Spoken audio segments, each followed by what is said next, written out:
Hello and congratulations on getting access to this video course on how to optimize your videos before making your YouTube videos live. So this is video number 1, which is the introduction to YouTube search engine optimization. So I want to first start out by saying the goal is to focus on doing the right amount of keyword research and video file automation before actually uploading any of it to YouTube. So essentially this is all about what most people forget about doing before making their YouTube video live. Because if you think about it, most people think about, okay, what do I do after I upload this video? They don't really think about what they have to do before making it live. So this is not about what you can do afterwards, as that is a totally different focus, but rather before. So besides simple optimization, you really need to know that YouTube ranks the videos that people watch the longest. Meaning, let's say for example that we have a 10-minute video. YouTube looks at that video. They look, yes, at the likes, dislikes, and comments, but they also look at, okay, do people actually watch most of this video?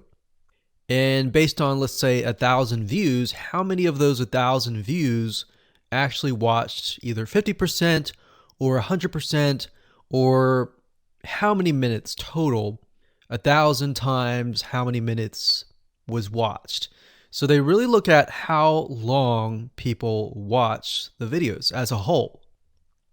Meaning the more viewers and the longer that they watch, that will get you ranked up further and further up. So instead of focusing on, spammy tactics, tons of backlinks, and all of that, our goal here is to really focus on the user experience. So what I want to do now is give you a quick overview of what's inside this video course. This is, of course, video number 1. Video number 2 is going to be about competitive research, or in other words, researching your competitors to kind of get a better idea of why YouTube is ranking those videos.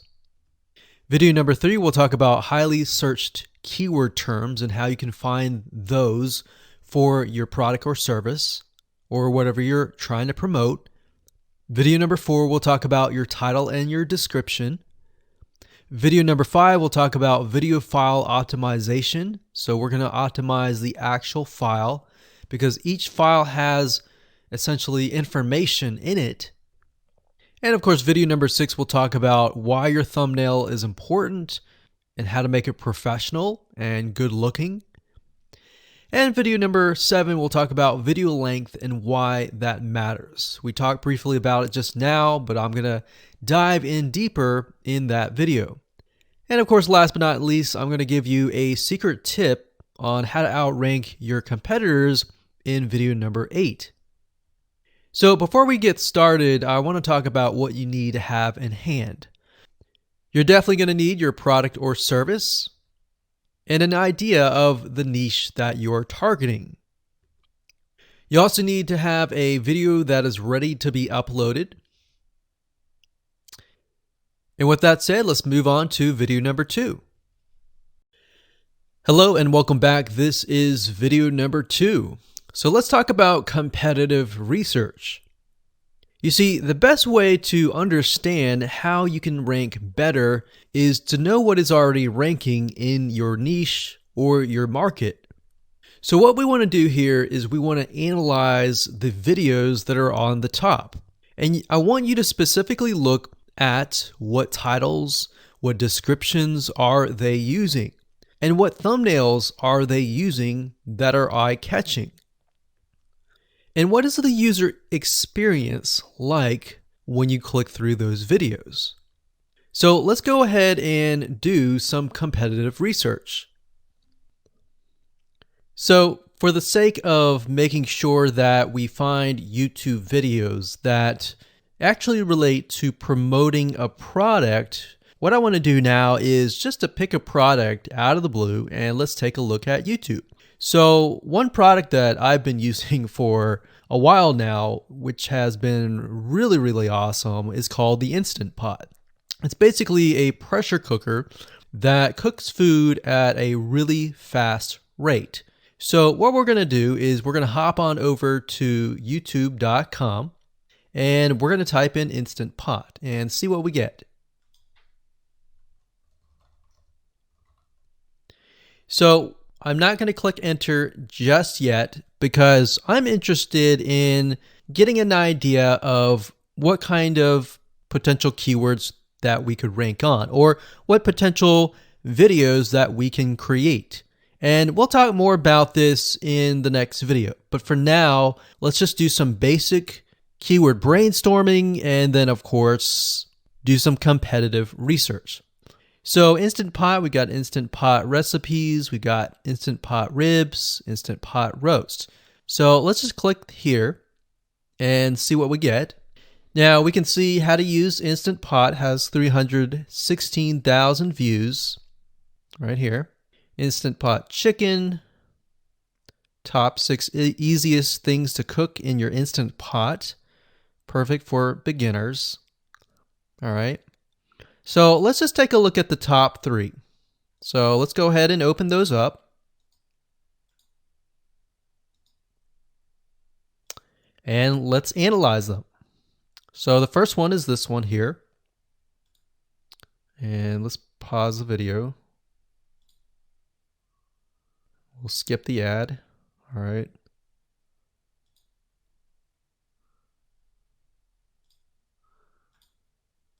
Okay, so how to use the Instant Pot 101 for beginners. So if we think about the type of audience that the Instant Pot attracts, it attracts somebody who has a busy life, who may be a beginner at cooking and just wants a quick and easy meal done fast. So we can see that. So one thing that I like to do is I like to copy the titles to Notepad. Just kind of get an idea of what we're dealing with. So that's the title.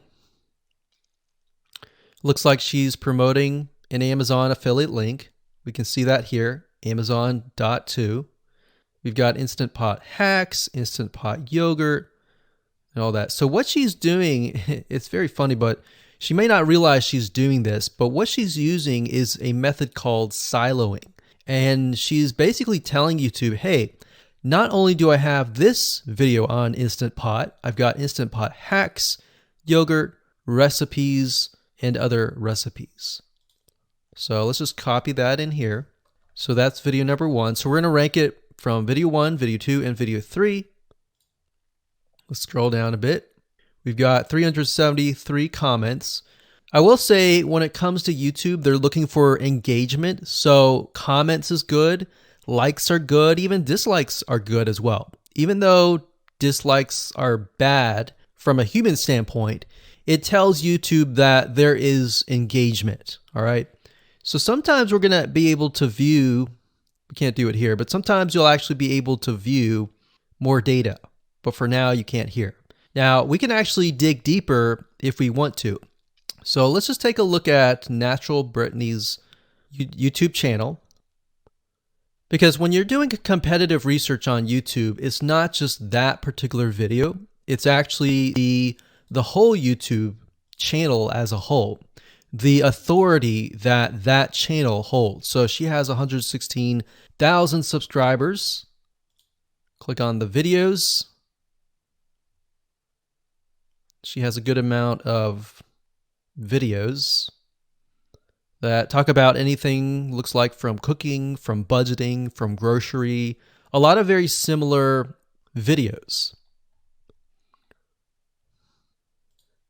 So let's scroll down.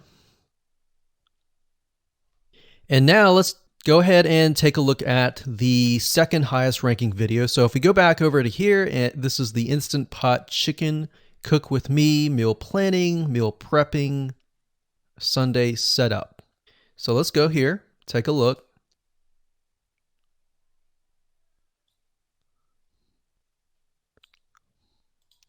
Okay, let's see here. So it's a 20-minute video, all right? And it has 658 likes, 5,000 views. If we take a look at this video here, this has 320,000 views and 7,000 likes. Now, notice how it says 13 minutes here, and notice how it says 20 minutes here. We'll go back to this later on. All right, so we'll talk more about why a certain amount of time of your video is important, why the timing is important. And why is it that this lady has only 5,000 views, whereas the other lady has 300,000, and this lady is ranked right below that lady? All right. So why is that important? And why does that correlate to the time? So we'll talk more about that later on. But for now, let's just do competitive research. We're not trying to figure things out right now, and go from there. So if we take a look at the description, it says cook with me as I try a new recipe with Instant Pot. So the description contains the keyword. Sunday setup. Looks like she's got some Amazon links.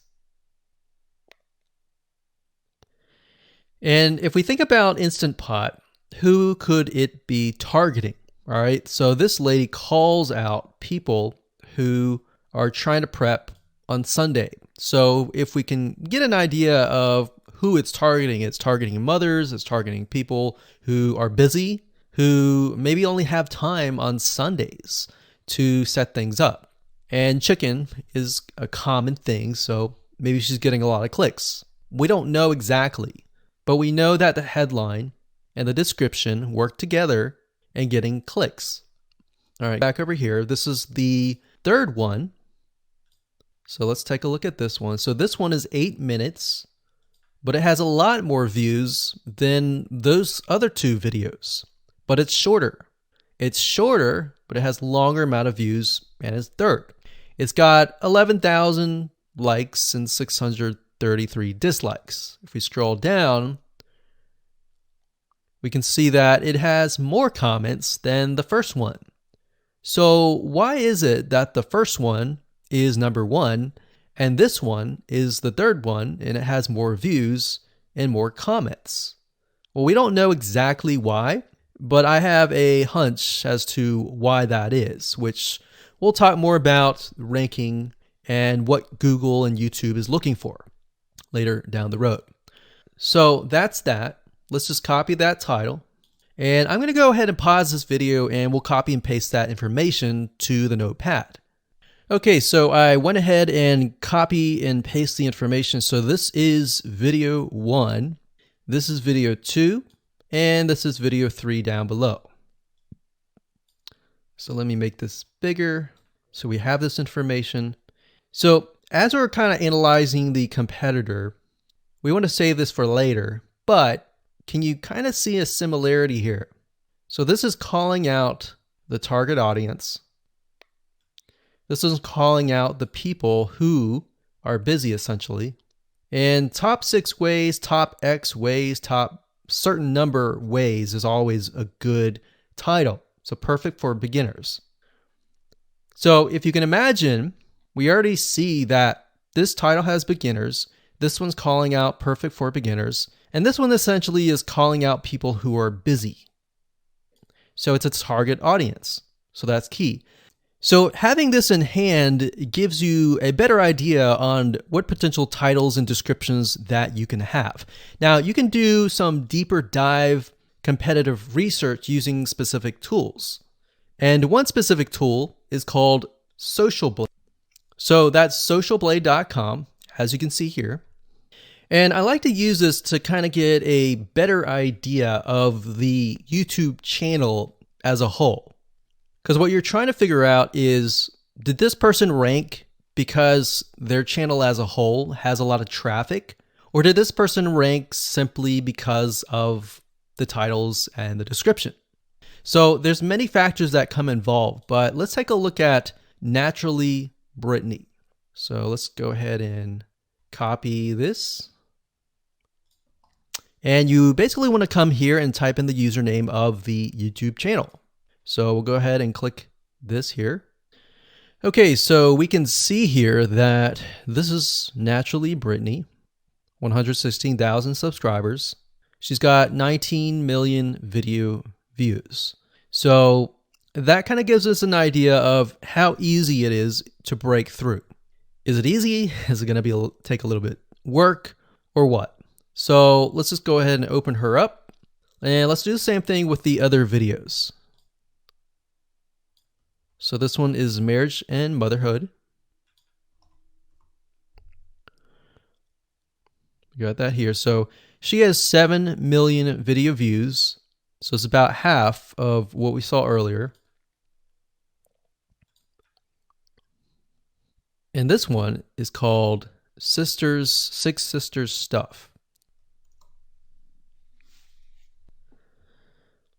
And this one has about 9 million video views.